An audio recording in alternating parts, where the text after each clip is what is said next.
오늘 우리에게 주시는 하나님의 말씀은 고린도전서 15장 10절 말씀입니다. 다 함께 봉독하시겠습니다.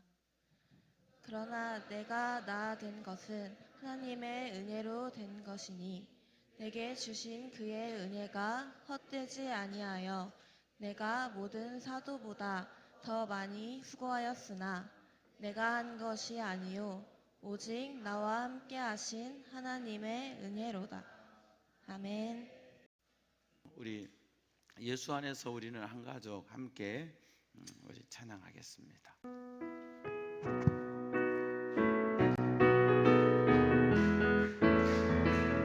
예수 안에서 우리는 한 가족. 예수 안에서 우리는 한 가족. 예수 안에서 우리는 한 가족. 처음부터 영원토록 예수 안에서 우리는 한 가족.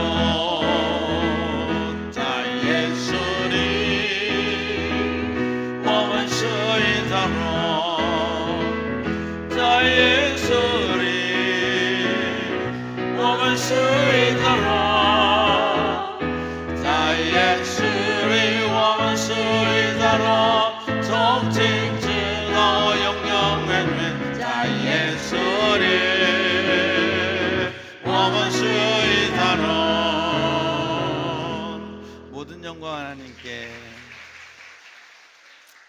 옆에 분과 인사하겠습니다. 예수 안에서 우리는 한 가족입니다. 우리 이주연 사모님이 지휘할 때 여러분이 뒷모습만 보는데 오늘 앞에서 이렇게 전교인 앞에서 지휘하는 모습을 여러분 보셨습니다. 앞에서 지휘하는 게 상당히 쑥스러울 거예요. 그죠?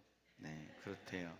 쑥스러운데 이렇게 지휘를 잘 해주셔서 감사하고, 오늘 사모님을 보면서 여러분이 느낀 게 뭐가 있어요? 예쁘다? 그건 태영 목사님이 할 일이고요. 사모님을 보면서 느껴지는 게 배가 나오셨네. 네, 배가 많이 나오셨어요. 여러분 위해서 기도해 주시고 귀한 생명이 하나님 은혜 안에서 잘 성장하고 또 잘 출산해서 이 땅에 사는 동안 하나님 영광에 살 수 있도록 사모님과 어린 생명 위해서 기도해 주시면 감사하겠습니다. 네. 사도 바울은 사도행전 9장에 보면 이제 예수님을 만나요. 예수님을 만나. 그 전에 사도행전 7장에 스데반 집사가 순교할 때 8장에 그것을 보면서 아주 당연하게 너는 마땅히 죽어야 되는데 잘 죽었어, 이런 표현으로 그 자리에서 증인으로 있습니다. 그러다가 사도행전 9장에서 다마스커스로 예수 믿는 사람을 잡기 위해서 대제사장에게 공문을 받고 가던 길에 예수님을 만난 거예요. 예수님이 찾아오신 거예요. 갑자기 천둥, 번개 같은 막 천둥 소리가 들리면서 강렬한 빛이 쫙 자기를 비추는데 그 빛에 눈이 멀어버리는 거예요. 너무 강렬한 빛에 눈이 딱 멀어서 얼마나 당황스럽겠어요. 당황스러운데 사울아, 사울아, 네가 어찌하여 나를 박해하느냐, 이런 음성이 들리는 거예요. 여러분, 보이지 않으면 귀가, 청각이 민감해지거든요. 왜냐하면 보이지 않기 때문에 소리에 의존을 해야 돼요. 그렇지 않으면 만지는 촉각, 감각에 의지를 해야 되는데 이 소리가 들리는 거예요. 깜짝 놀라서 사울이 이렇게 말하는 거예요. 주여, 여기선 주여라고 하는 것은 관용적인 표현이에요. 지금 알고 예수님을 주여 고백하는 것이 아니라 그냥 관용적인 표현으로 주여, 누구십니까? 아니, 도대체 당신 누군데 내가 지금 눈이 감겨져서 보이지 않는데 내게 막, 다른 사람들에게는 이 소리가 들리지 않아요. 사울에게만 들리는 거예요. 그러니까 나는 내가 박해하는 예수라. 예수를 박해한 적이 한 번도 없어요. 예수 믿는 자를 박해한 거죠. 아니, 예수는 죽어버렸는데 박해할 이유가 뭐가 있어요? 그래서 사울은 예수는 죽어버렸기 때문에 끝난 거고, 예수가 하나님의 아들이다, 메시아다 전하는 사람들, 요것들 잡아 죽여야 된다 생각해 가지고요, 예수 믿는 자들을 박해하고 핍박했거든요. 그런데 이날 예수님이 찾아오셔서 나는 내가 박해하는 예수라. 이 소리에 사울은 충격을 받아요. 그리고 예수님께서는 야, 네가 직가라고 하는 곳에 가서 아나니아라고 하는 선지자를 찾아라. 내가 그에게 말해놨는데 그가 너에게 안수해주면 네가 다시 눈을 떠서 보게 될 것이다. 또 아나니아라고 하는 선지자에게도 주님이 말씀해 주세요. 야, 사울이라는 사람이 너를 찾아올 텐데 네가 안수해 주라. 주님, 그 사람 예수 믿는 사람 잡아 죽이는 사람인데 제가 그 사람 만나서 저 죽을 일이 있어요? 아니면 아니, 어차피 예수 믿는 사람 핍박 왔는데 그냥 안 보이고 그렇게 살다 죽으면 낫지 뭘 그렇게 안수해 줘서 고쳐줄 일이 있어요? 그때 주님이 뭐라 그래요? 이 사람은 내가 쓸 사람이야. 이방인과 임금들과 이스라엘 자손에게 내 이름을 전하기 위해서 쓸 사람이야. 그러니까 넌 내가 말하는 대로 해. 그래서 사울이 아나니아를 찾아가고 아나니아가 사울을 만나고 기도해 줄 때 눈에서 비늘 같은 게 벗겨져서 다시 보게 되었어요. 이 일 후에 이제 사울은 아라비아 광야로 가서 깊은 하나님과의 교제, 예수 그리스도와의 깊은 만남의 시간을 가지고 다시 예루살렘으로 와서 예루살렘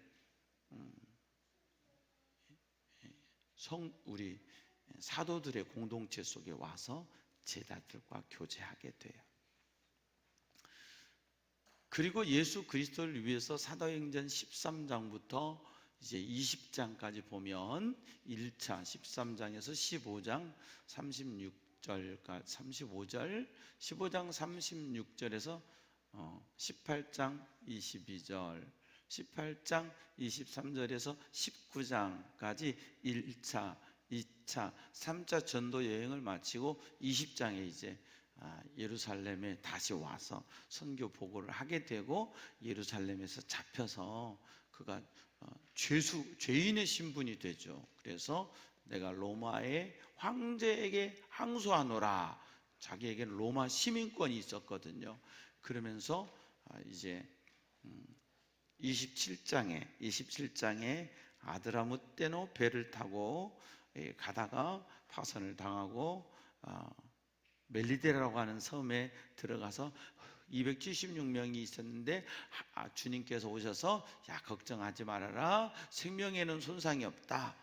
그래, 안심시켜라. 다 안심시키고 배가 파선했을 때 다 그 사람들이 헤엄치고 나가서 멜리데라고 하는 섬에 가서 이제 건짐을 받았죠.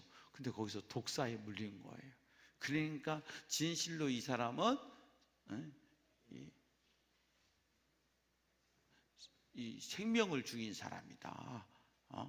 그러면서 사람들이 공의가 저를 못 살게 하는구나. 그 섬의 사람들이 그 뱀이 독산지를 분명히 알기 때문에. 근데 바울이 막 거기서 불을 떼고 이러는데 바울이 죽지를 않고 계속 살아있는 거예요.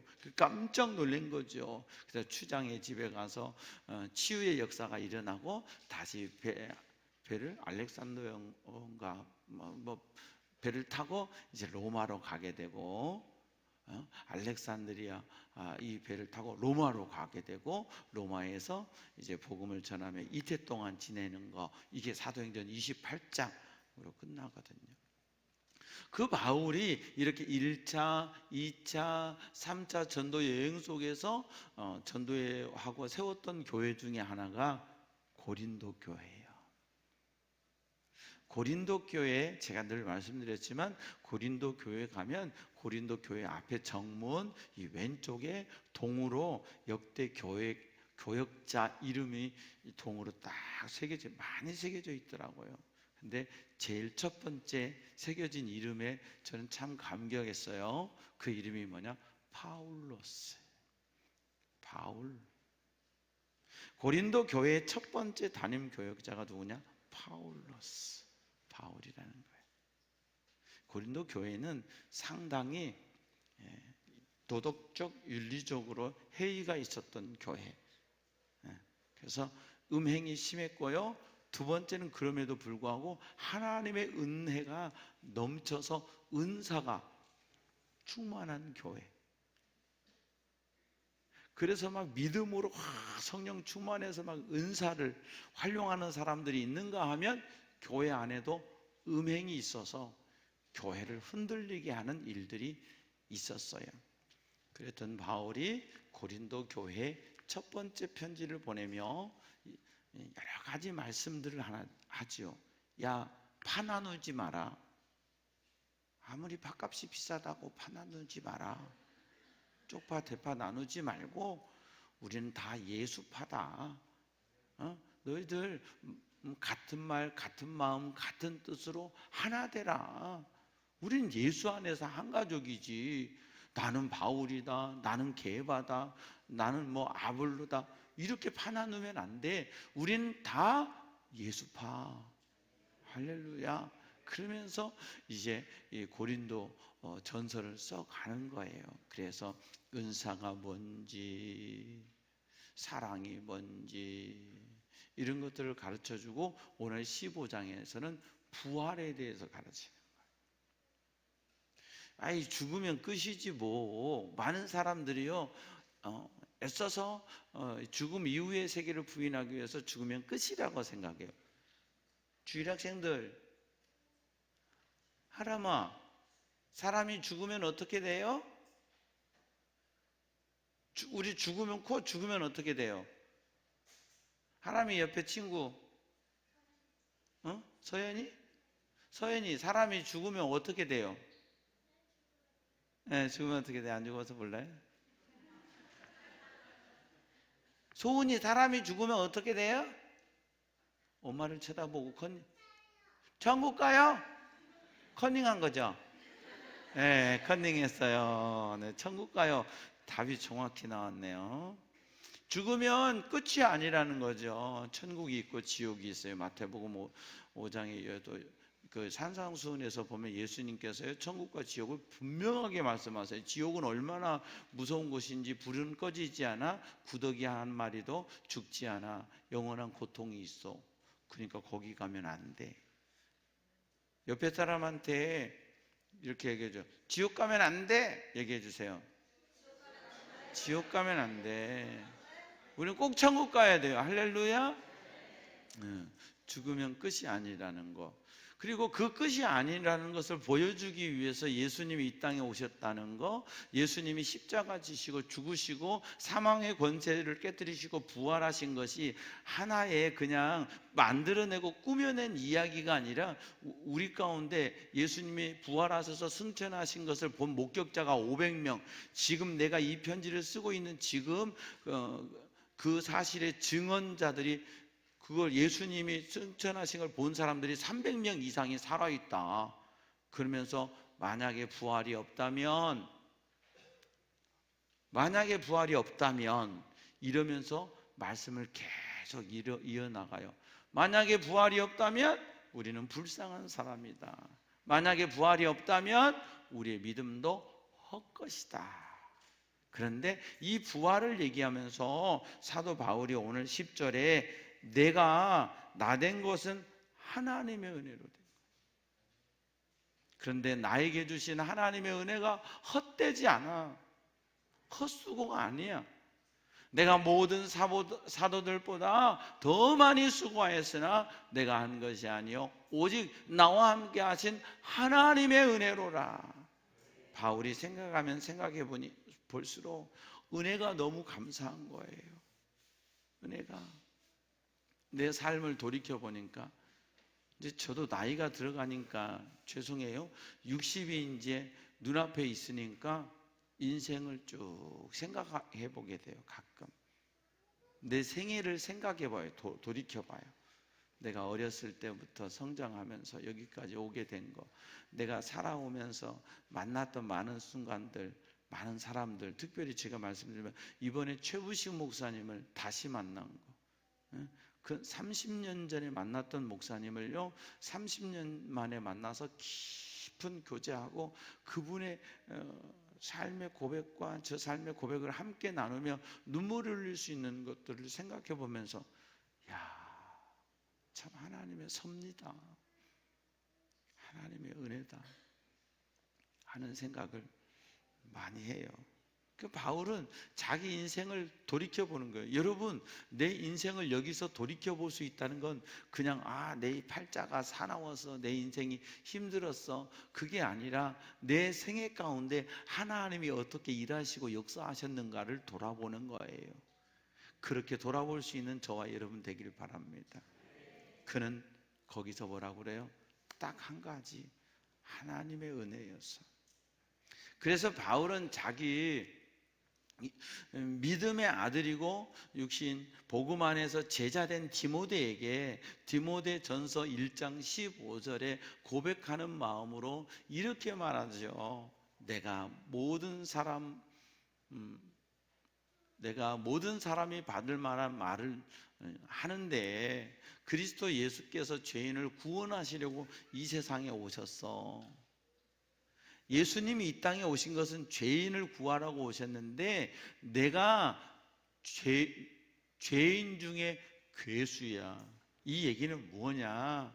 나는 진짜 죄인 중에서도 상죄인이고 왕죄인인데 예수님이 이 땅에 죄인을 구원하러 오셨는데 내가 이 큰 죄인이 예수님의 은혜로 구원받았다는 거예요.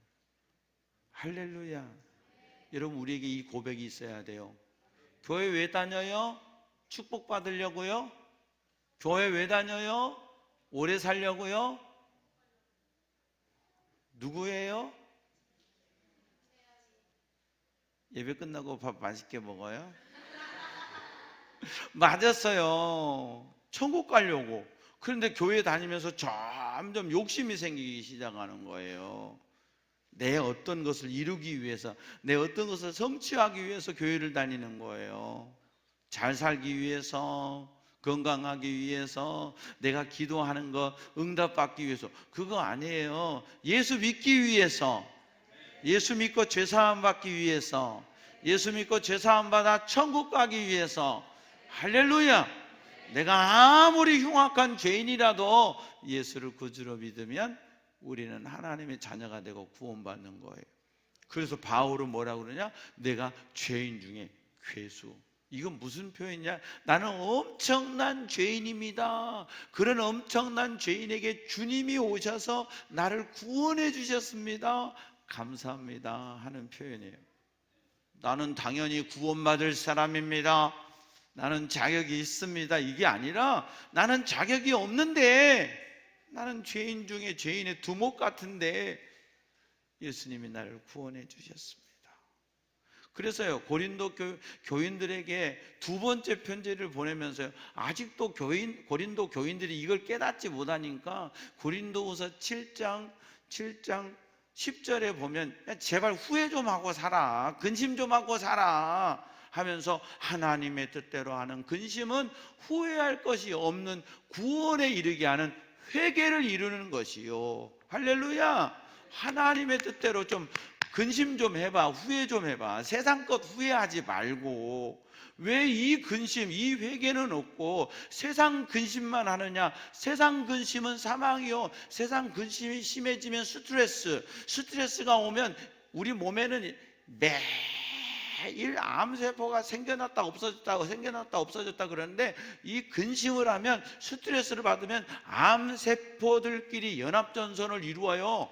그래가지고 뭐가 생기냐? 암덩어리가 생겨. 내가 암이 딱 발병해가지고 수술을 받게 되면 이미 10년 전에 엄청난 충격을 받은 거예요. 그때부터 암들이 연합전선을 이루어서 이 암덩어리가 뭉쳐지기 시작하고, 세월이 지나서 10년 지나면 이 암이 내 몸속에 나타나기 시작하는 거예요. 그러니까 세상 근심은 사망을 이루어. 근데 하나님의 뜻대로 하는 근심은 회개해. 나는 죄인입니다라고 하나님 앞에 정직히 고백하는 거예요. 할렐루야. 그러면 정직히 고백하면 용서해 주시는데, 그 회개를 어떻게 하느냐? 그 다음 절 말씀. 이제 진짜 하나님의 은혜가 오면 하나님의 뜻대로 하게 된 이 근심이 너희로 얼마나, 잘 보세요, 너희를 얼마나 간절하게 하며, 얼마나 변증하게 하며, 얼마나 분하게 하며, 얼마나 두렵게 하며, 얼마나 사모하게 하며, 얼마나 열심히 있게 하며, 얼마나 벌어하게 하였는가. 그러면서요, 바울이 뭐냐면 자기 가슴을 치는 거예요. 얼마나 바보같이 내가 믿음으로 못 살았어. 얼마나 하나님이 내 생명 속에 은혜 주셨고 축복 주셨는데도 내가 교만하게 살았어. 나를 위해 살았어. 육발충만해서 살았어. 나만 위해서 살았어. 그러면서 스스로 얼마나 하게 되는 거예요. 여러분, 우리가 하나님 앞에 이 얼마나의 고백이 있기를 바랍니다. 나는 육발로 살았습니다. 나는 세상 소망 가지고 살았습니다. 세상의 즐거움 가지고 살았습니다. 이제 하늘의 소망 갖고 살기 원합니다. 하나님 주신 기쁨 가지고 살기 원합니다. 주님 뜻대로 살기 원합니다. 내 마음대로 사는 것이 아니라, 내가 하고 싶은 일을 하며 사는 게 아니라, 작은 일이라도, 이제 작은 것이라도 주님의 뜻을 위해서, 주님의 영광 위해서 살겠습니다. 결단하는 저와 여러분 되기를 바랍니다. 그런 바울은 갈라디아 2장 20절에 이제는 나는 내가 사는 것이 아니야. 나는 십자가에 못 박고 죽었고, 이제 내가 사는 것은 예수가 사는 거야. 내 안에 예수가 살아서 내가 예수님의 뜻대로 사는 거야. 이 고백을, 이 선언을 하는 거예요. 여러분, 내 안에 예수님이 살아야 돼. 내가 살긴 살지만 내 안에 예수님이 산다는 건 뭐예요? 주님 뜻대로 살기로 했네.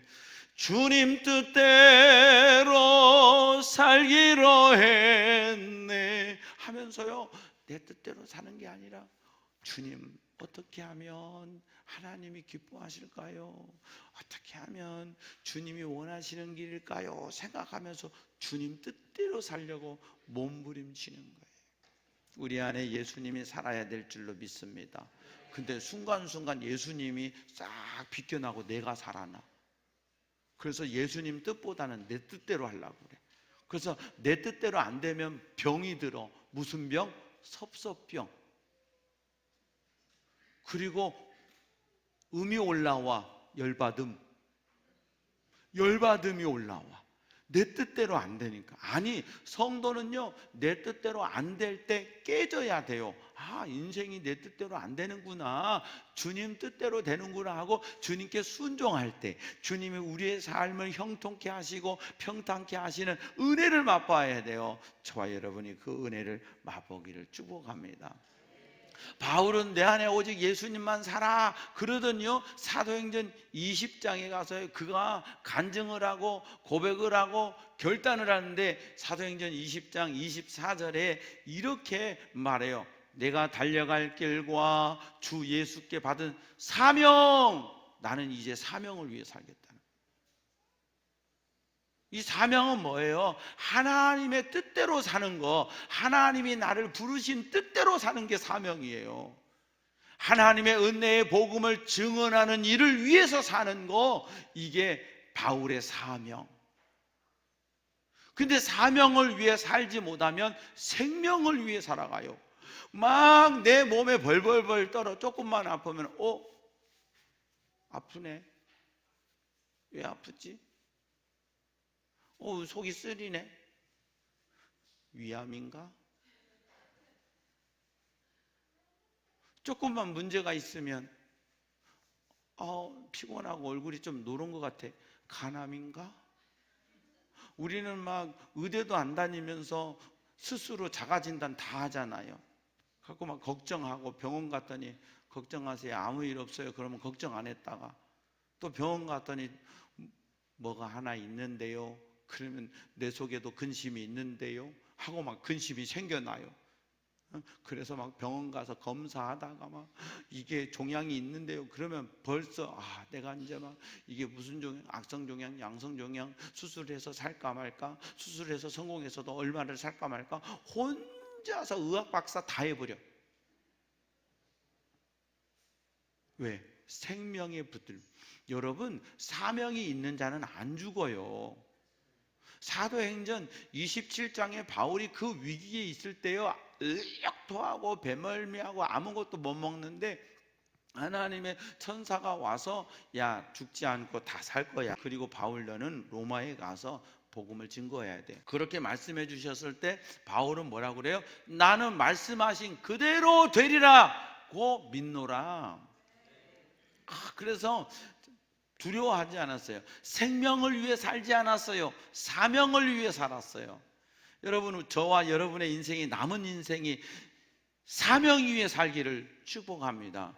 교회는요, 또 다른 사람이 하나 있다. 또 임명으로 사는 사람이 있어요. 나를 임명해 줘서 그거 직분에 연연하고 사는 거. 아니요, 교회는 임명으로 사는 게 아니요, 성도는 사명으로 사는 거예요. 아골골짝 빈들에도 주님이 원하시면 가는 거, 내가 하기 싫어도 주님이 원하시면 하는 것, 내가 하고 싶어도 주님이 원하지 않으면 하지 않는 것, 이게 성도의 삶이에요. 그게 내 삶의 모든 것이 하나님의 은혜입니다. 고백하며 사는 성도들의 마지막 삶의 모든 순간들이 생명 위에 살지 않고 사명 위에 사는 저와 여러분 되기를 바랍니다. 생명 따라 살지 않고 사명 따라 사는 저와 여러분 되기를 축복합니다. 오늘 본문 말씀을 통해서 사도 바울의 고백은 모든 것이 하나님의 은혜라고 우리에게 말씀해 줍니다. 바울의 고백처럼 내가 지금까지 살아온 모든 순간이 하나님의 은혜였고, 내가 예수님을 만나서 하나님의 자녀가 되고 여기 있는 것이 하나님의 은혜였고, 이후로도 내가 살아갈 모든 순간들이 하나님의 은혜입니다. 주님 감사합니다. 주님 영광에 살겠습니다. 비록 나 연약해지고 비록 내가 가진 거 많이 없어도 주님 영광에 살겠습니다. 하나님을 기뻐하며 살겠습니다. 이렇게 고백하며 믿음으로 하나님이 원하시는 삶을 살아드리는 저와 여러분 다 되기를 축복합니다. 좋으신 아버지 감사합니다. 말씀이 선포돼도 들려지지 않는 심령이 있는가 하면 말씀이 선포될 때 우리의 심령 속에 이 말씀이 깨달아지고 조명되어서 주님 뜻대로 살려고 몸부림치는 사람이 있습니다. 하나님 앞에 끝까지 겸손하고 끝까지 은혜에 붙들림 받아서 말씀의 주인공 되게 해 주시옵소서. 내게 주신 은혜가 이렇게 큰데 그 은혜의 포커스를 못 맞추니 내 삶의 기쁨도 감격도 사라집니다. 사명을 잃어버리고 생명을 위해 살아갑니다. 어리석은 우리 되지 않고 사명 따라 오직 예수로 하나님 영광 위에 살아가는 우리 모두 되게 주시옵소서. 하나님의 부르심에는 후회하심이 없는데 그 부르심 따라 믿음으로 달려가 언젠가 주님 앞에 섰을 때 잘하였도다 착하고 충성된 종아 하실 그날까지 요동하지 않고 내 생각대로 살지 않고 주님 뜻대로 사는 우리 모두 되게 주시옵소서. 감사하고 예수님 이름으로 기도하옵나이다. 아멘. 모든 영광 하나님께. 다 같이 일어서서 찬양하시겠습니다.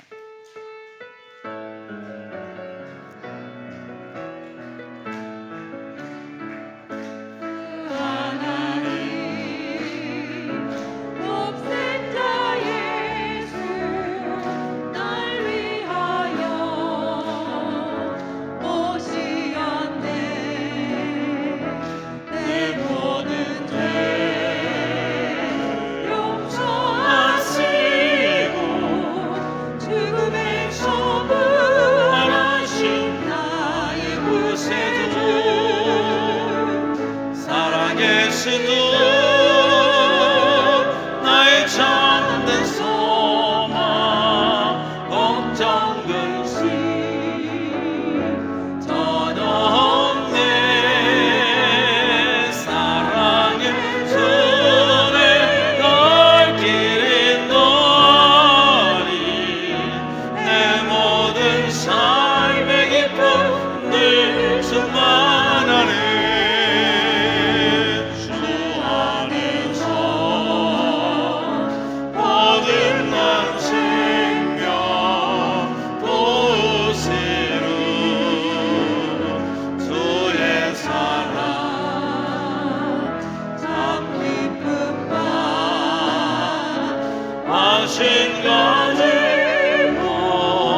예수님의 도심을 믿으며 살리 그 언젠가 주 뵐 때까지 주를 위해 싸우리라. 승리의 길 멀고 주님께서 나의 앞길 지켜주시니 살아계신 주 나의 참된 소망 걱정 근심 전혀 없네. 사랑의 주님 날 길인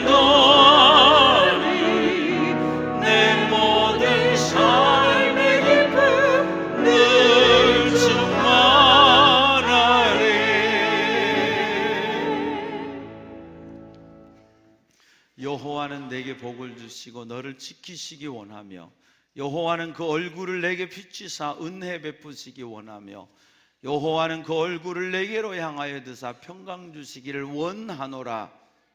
우리 삶의 마지막 고백, 모든 것이 은혜였습니다. 은혜입니다. 고백하고 생명 위에 살지 않고 사명 위에 살고 나를 위해 살지 않고 주를 위해 살고 주님 뜻대로 살기 위해 다짐하고 결단하는 주의 백성들 머리머리 위에와 저들의 가정과 삶의 자리 위에 우리 교회와 이 땅의 모든 교회들 위에 우리 조국 대한민국과 이 민족 위에 오늘 또 세계에서 복음 들고 달려가는 선교사님들 위에 우리 주님 예수 그리스도의 은혜와 하나님 아버지의 무한하신 사랑과 성령의 교통하심이 이제로부터 영원토록 함께하옵시기를 간절히 축원하옵나이다. 아멘.